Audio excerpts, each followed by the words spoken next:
Welcome to the Restricted Handling Podcast. This is what's been going on in China in the past 24 hours. Over the weekend, a pretty significant shift became clearer in western China, and it's not subtle. Deep in the mountains of Sichuan Province, China is accelerating work on facilities tied directly to its nuclear weapons program. We're talking about satellite imagery showing upgraded plutonium pit production infrastructure at a site called Pingtong. That's the part of the warhead that actually makes it a warhead, the core, the business end. The facility has a 360-foot ventilation stack, new air handling systems, heat dispersal upgrades, expanded perimeter fencing, and fresh construction underway. That's not cosmetic renovation. That's throughput expansion. At another site in Zhaitong, also in Sichuan, analysts are seeing new earthen bunkers and ramparts, consistent with high explosive testing. That's the stuff used to compress plutonium into supercritical mass without doing a full nuclear test. If you're modernizing warheads, miniaturizing them for submarine-launched ballistic missiles, or improving reliability, that's exactly what you'd be doing. And here's the kicker. This is happening just as the last remaining U.S.-Russia Strategic Arms Treaty expired earlier this month. No caps, no ceilings, no guardrails. Washington and Moscow still control about 90% of the world's nuclear weapons, but Beijing is sprinting from an estimated 600 warheads in 2024 toward potentially 1,000 by 2030. U.S. Undersecretary for Arms Control Thomas DiNanno publicly accused China of conducting nuclear explosive tests. Beijing called that groundless. We've heard that before, from Moscow in the 1980s too. The point isn't whether the accusation sticks today. The point is that China's nuclear program is now operating in an environment with zero binding constraints. At the same time, President Xi Jinping is purging the top of the People's Liberation Army in a way that feels Mao-adjacent. On Sunday, reporting confirmed that General Zhang Youxia, vice chairman of the Central Military Commission and long considered a Xi confidant, was effectively removed. Over the past 3 years, 5 of 6 generals on the CMC have been ousted. That's not routine turnover. That's house cleaning with the doors locked. Xi has been openly referencing the Yan'an rectification campaigns, Mao's old ideological purification playbook. State media described this latest purge as eliminating hidden cancer. And last year alone, nearly 983,000 officials were punished for party violations. That's 1 million people walking around wondering who's next. When a leader consolidates that tightly over the gun, and remember Mao's line, political power grows out of the barrel of a gun, it usually signals that discipline and loyalty are being prioritized ahead of potential turbulence. Now pivot to Taiwan.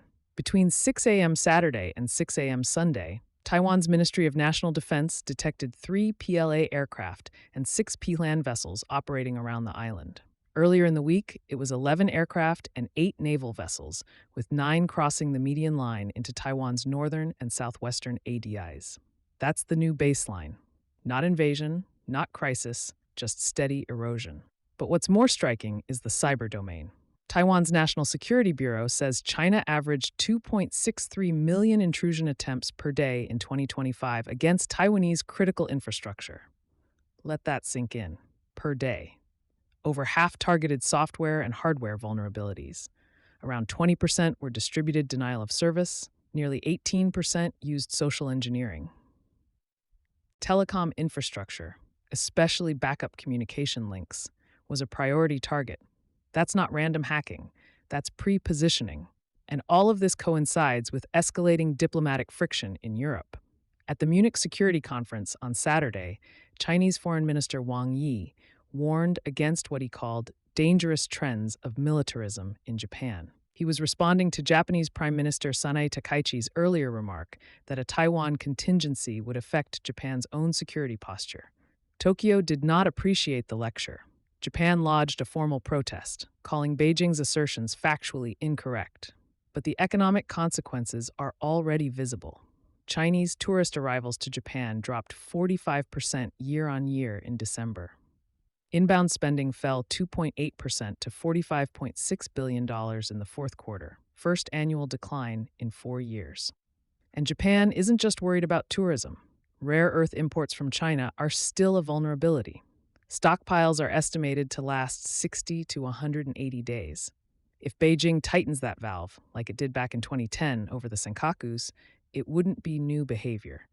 It would be vintage. Meanwhile, in energy markets, China is quietly becoming Moscow's most reliable customer.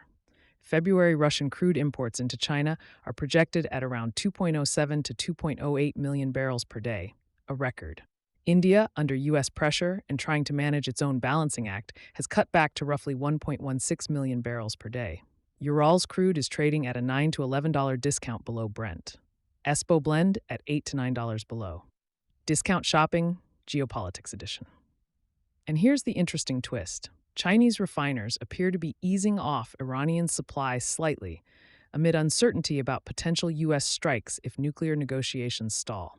Iranian deliveries dropped to about 1.03 million barrels per day from 1.25 million in January. So Beijing is hedging cheap Russian barrels, less exposure to Tehran volatility. That's cold calculus. Down in the South China Sea, the Philippines continues reporting Chinese Coast Guard presence within its exclusive economic zone. Commodore Tristan J. Tariella reiterated that Manila remains committed to diplomacy despite incidents involving water cannons and aggressive maneuvering. This is gray zone pressure. It's not headline war, it's sustained friction.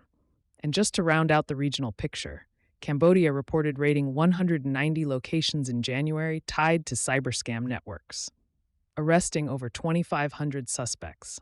More than 110,000 foreign nationals previously working in those compounds have reportedly left the country. Southeast Asia's cybercrime ecosystem has been enormous, and Phnom Penh is now visibly reacting under international pressure. So where does that leave us? China is expanding nuclear infrastructure, consolidating military leadership, pressuring Taiwan physically and digitally, engaging in public diplomatic sparring with Japan, locking in Russian energy flows at a discount, and maintaining steady gray zone maritime pressure across Southeast Asia. Thanks for listening and being part of the RH community. Please take a moment to leave a 5-star review. If you want to see some changes, email us at info@restrictedhandling.com. We also publish a daily written intel brief on Substack, where you'll find even deeper coverage of Russia and China, along with insights on Iran, the Middle East, and the DPRK.